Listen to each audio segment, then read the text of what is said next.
Listen carefully, chosen one. Right now, as you're watching this video, there is an invisible war raging around you. A war fought not with weapons of steel, but with forces that slip through the cracks of your awareness, silently draining the blessings meant for you. You were marked before birth, coded with a frequency that attracts divine favor, supernatural breakthroughs, and miraculous provisions. But something has gone terribly wrong.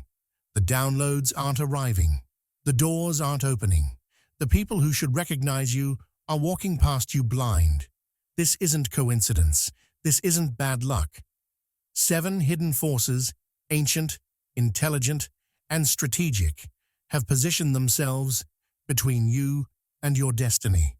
They feed on your potential, distort your perception, and redirect blessings that have your name written on them. The universe has been trying to deliver your inheritance, but these forces have erected invisible barriers that most people never detect until it's too late. You're about to receive classified intelligence that will change everything. This is your spiritual briefing. Your awakening starts now. Chosen one, like this video, subscribe, and comment.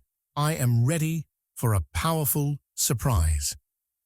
The frequency hijackers. There are entities that exist in the realm between thought and reality, and they have discovered something devastating about your power. Your emotional frequency is the currency of manifestation. Every feeling you experience broadcasts a signal into the quantum field, and the universe responds by matching that frequency with corresponding experiences. You were designed to operate at frequencies of gratitude, peace, expectation, and divine certainty. At these frequencies, you become a magnetic force that pulls blessings through the veil of the impossible into your tangible reality. But the frequency hijackers have studied you, chosen one. They've mapped your triggers, cataloged your wounds, and positioned themselves at the exact coordinates of your consciousness where they can inject disruptive signals. These hijackers work through seemingly ordinary channels. That person who always calls you with crisis energy right before something good is about to happen. They're a frequency disruptor, whether they know it or not. That thought pattern that spirals you into anxiety at 3 in the morning, replaying conversations from 5 years ago, that's a hijacked signal being broadcast into your field. The content you consume that leaves you feeling hollow, comparative, less than, invisible. Those aren't just bad choices. They're frequency weapons being deployed against your energetic sovereignty. You sit down to meditate, to pray, to connect with Source, and within 90 seconds, your mind is flooded with tomorrow's problems, yesterday's failures, or fictional scenarios of disaster. That's not random. That's strategic interference. The hijackers understand that if they can keep you vibrating at frequencies of fear, resentment, scarcity, and doubt, your blessings will pass right through you, like light through a window, present but not absorbed. You'll be surrounded by opportunity but unable to recognize it. You'll meet your divine connections but lack the energetic signature to activate the relationship. The most devastating part is how normalized this has become. You've been vibrating in survival mode for so long that you've mistaken it for your natural state. You think anxiety is just part of being responsible. You think skepticism is wisdom. You think emotional numbness is maturity. But these are hijacked frequencies, chosen one, and they're costing you everything. The blessings aren't delayed.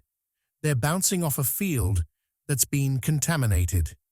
Every time you agree with a thought of unworthiness, you strengthen the hijacker's position. Every time you rehearse old pain as if it's current reality, you give them more access to your bandwidth. They've convinced you that lowering your frequency is realistic, that hope is naive, that expecting good things is setting yourself up for disappointment. And while you've been vibrating in these compromised states, your blessings have been redirected to those operating at the frequency you were meant to hold. This isn't metaphorical. This is the actual mechanism being used against you right now. The shadow contracts.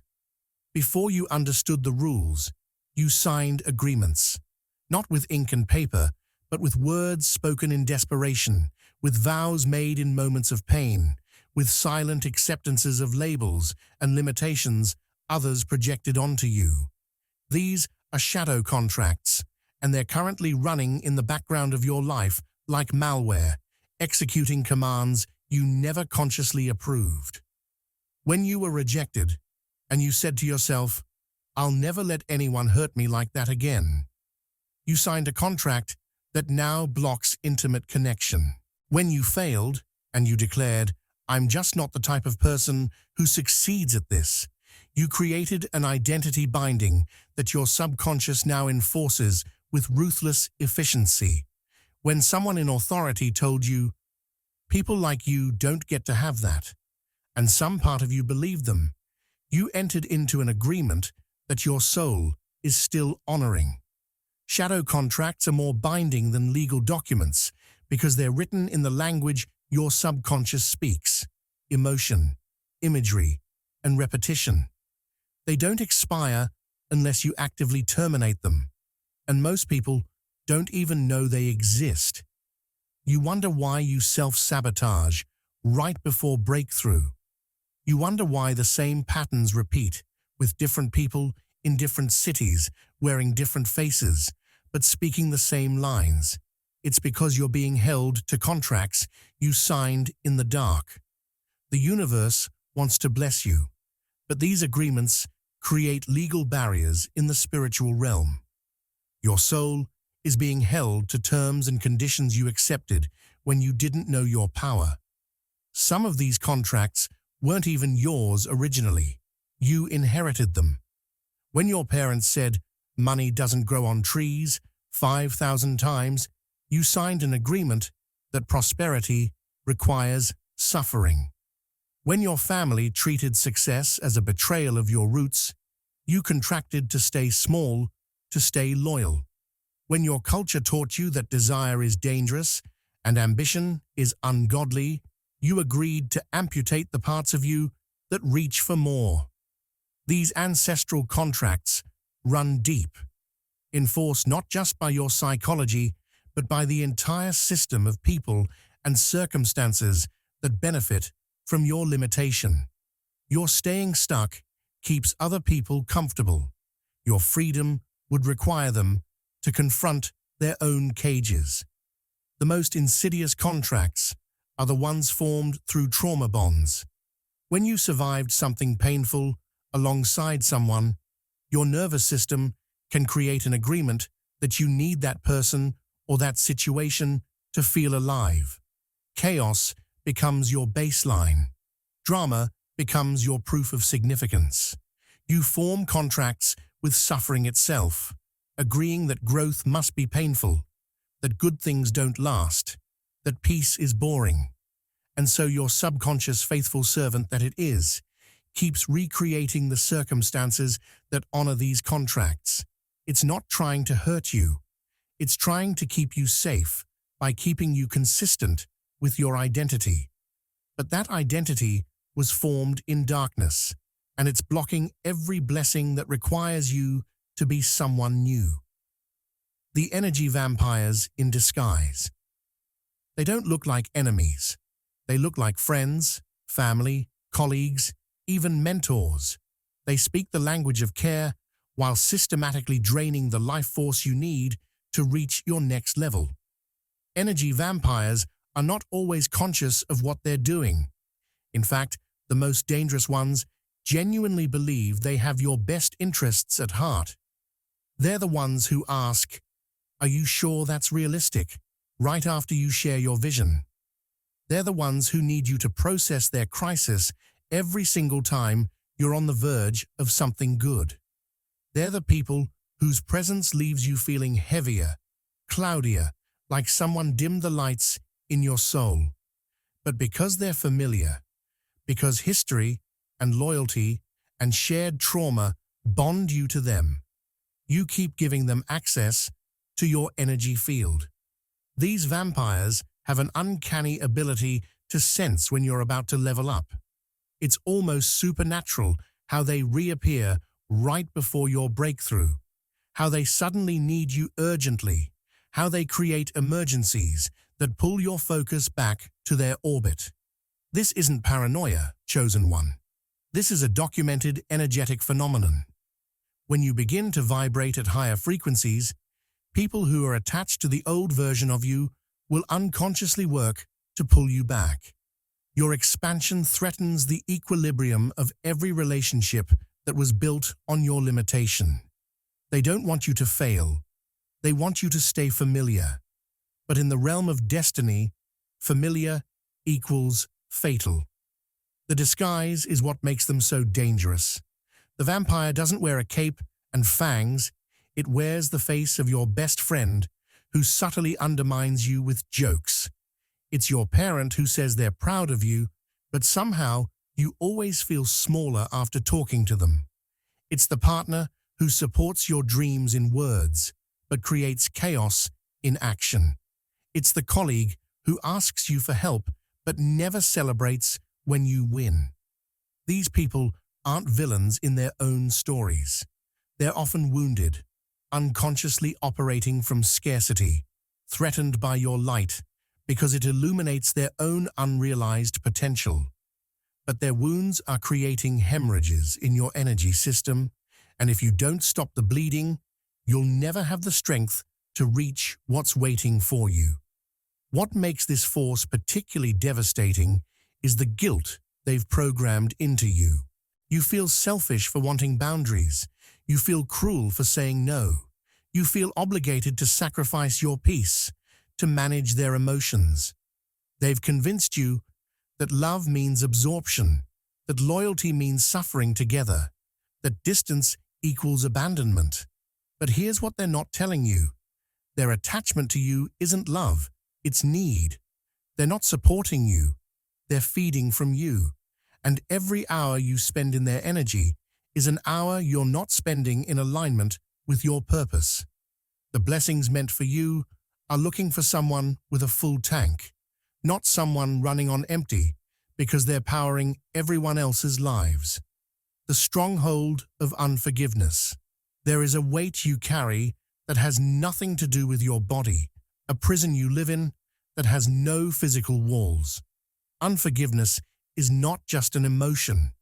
It's a spiritual stronghold, a fortified position that the enemy of your destiny has established in the territory of your heart. Every person who wronged you and hasn't been forgiven is a cord still connected to your energy system, draining you in real time. Every betrayal you replay is a channel they can still use to access you.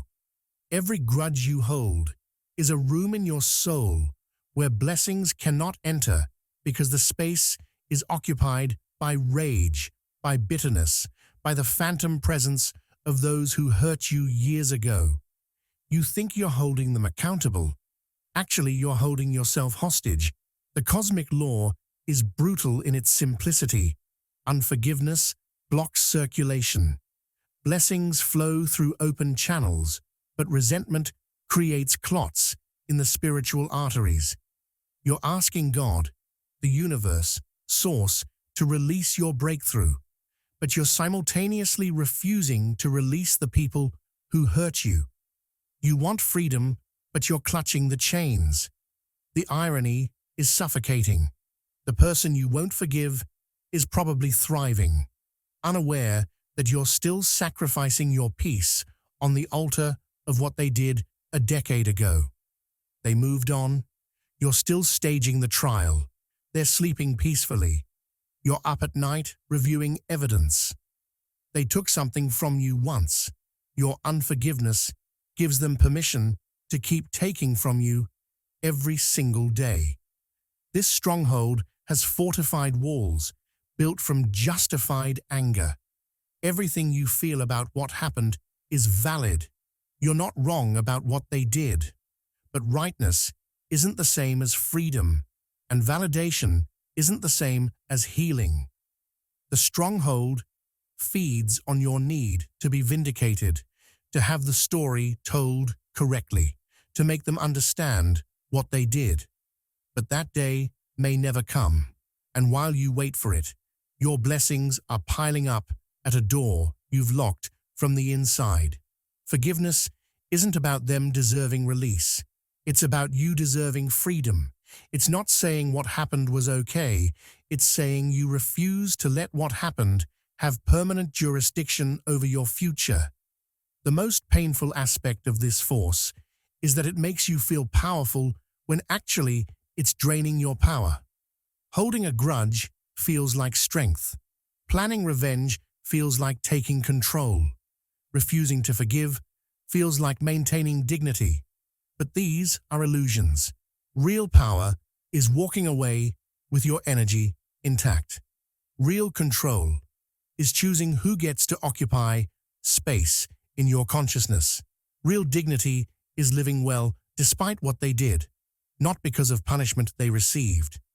Every moment you spend in unforgiveness is a moment you're not available for the new relationships, the new opportunities, the new versions of yourself that can only emerge when you stop guarding old wounds and start building new worlds. The illusion of control. You've been operating under a devastating misconception that your relentless control is keeping you safe. In reality, it's suffocating your blessings before they can fully form. The illusion of control is a force that masquerades as wisdom, as responsibility, as necessary vigilance in a dangerous world. It tells you that if you just plan enough, worry enough, micromanage enough, anticipate enough, you can prevent disaster and guarantee success.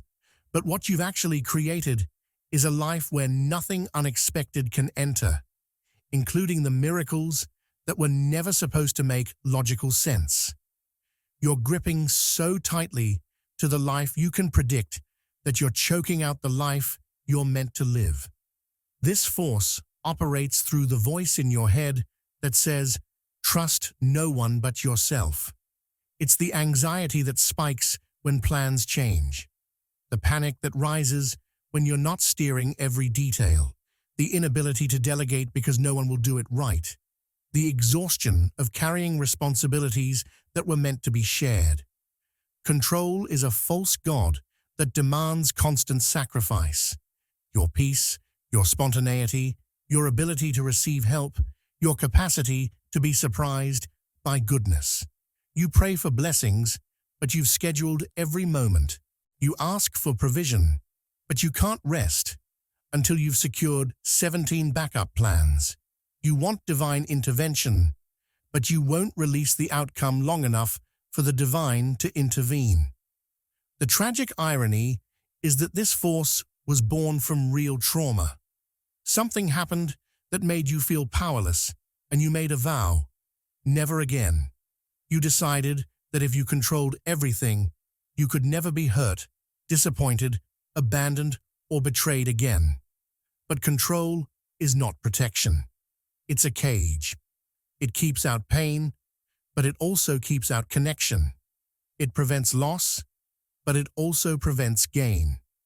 You've been so busy building walls that you haven't noticed you're now living in a fortress where nothing can touch you, including the very blessings you've been crying out for. The universe is trying to hand you gifts, but your hands are too full of contingency plans to receive them. This force blocks blessings, specifically because miracles require surrender. The breakthrough you need will not arrive on your timeline or through your methods. It will come through the person you didn't expect, at the moment you weren't watching, in a form you didn't recognize.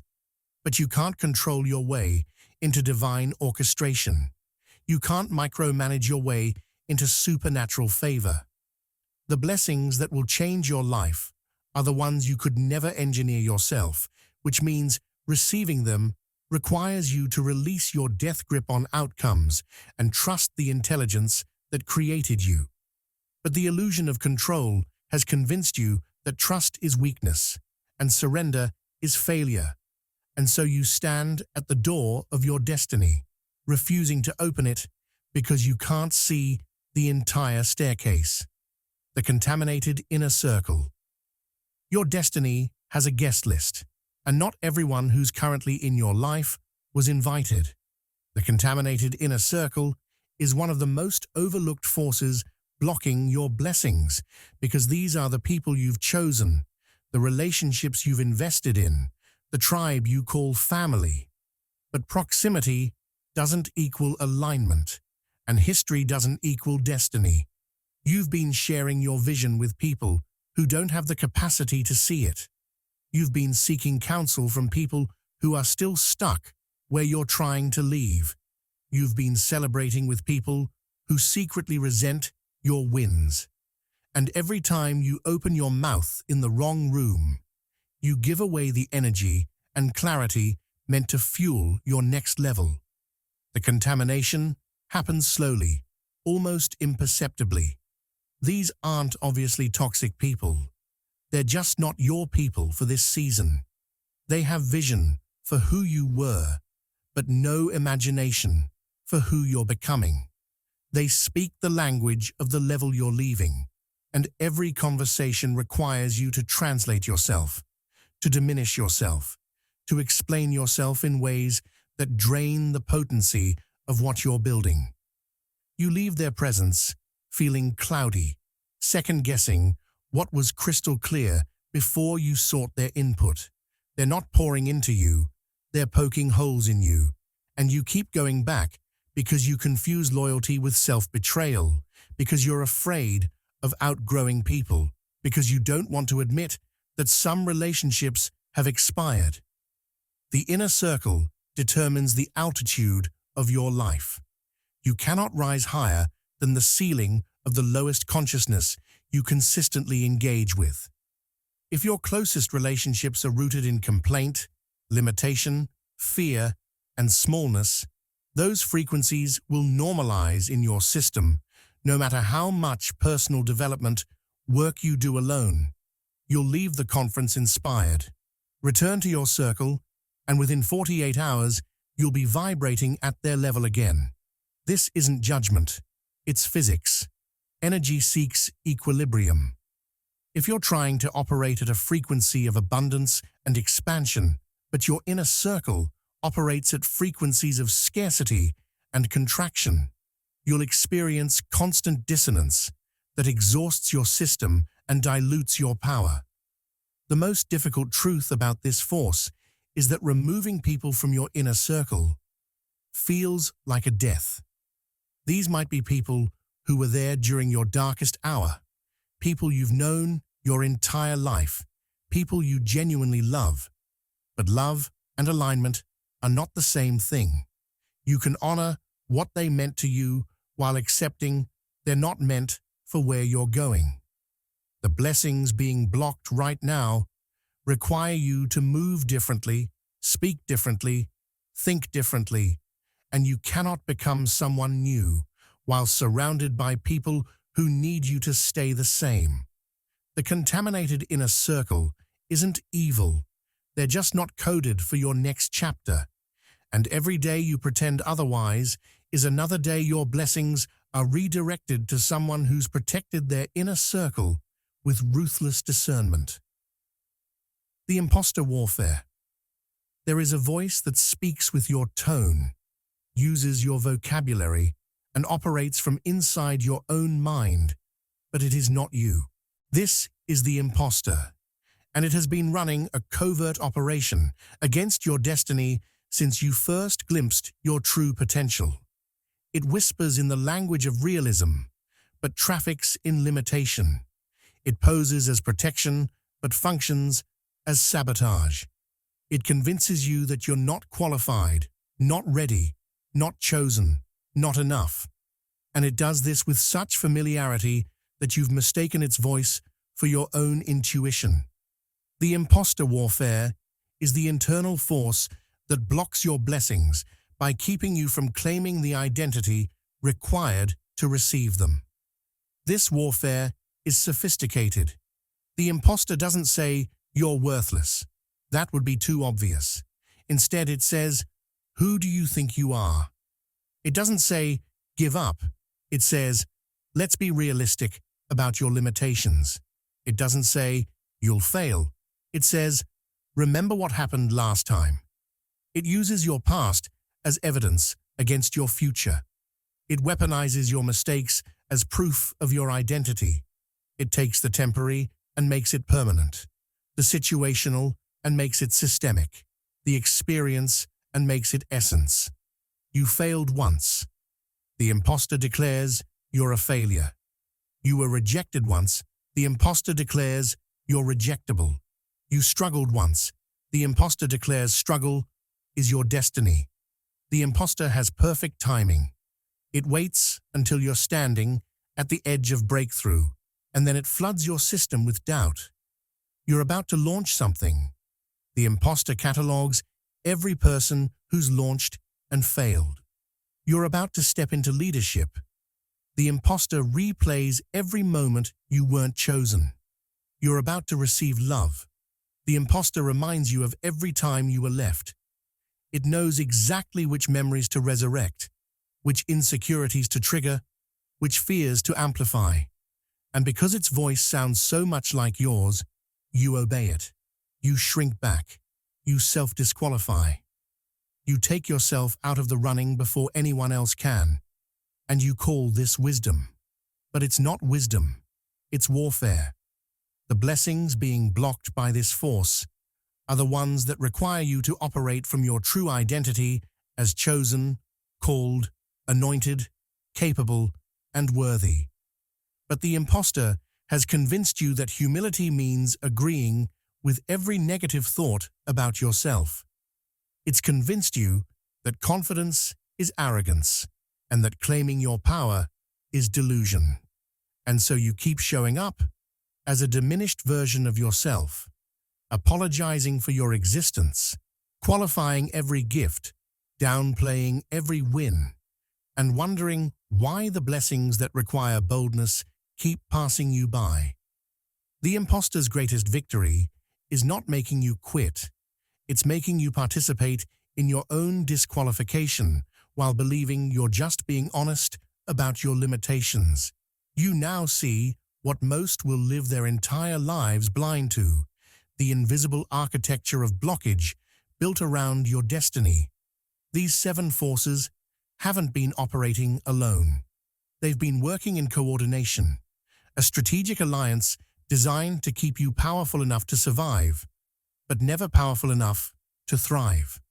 They've kept you close enough to your blessings to feel the ache of their absence, but just far enough away that you've learned to live with the longing. But something shifted the moment you watched this video. Knowledge breaks curses. Awareness dismantles strongholds. You can't fight what you can't see, but now you see. The war isn't over. Chosen one. In fact, for you, it's just beginning. Now that you know what's been working against you, the real question emerges. What will you do with this information? The forces are still there. The hijackers are still broadcasting. The contracts are still active. The vampires are still feeding. The unforgiveness is still clogging your channels. The illusion is still whispering. The contamination is still spreading. The imposter is still speaking. They didn't vanish because you became aware of them. But you now have something you didn't have before: the power to choose a different response. Your blessings are still there, stacked up on the other side of these 7 barriers. They haven't been cancelled. They haven't been given to someone else. They've been waiting, and they're still waiting.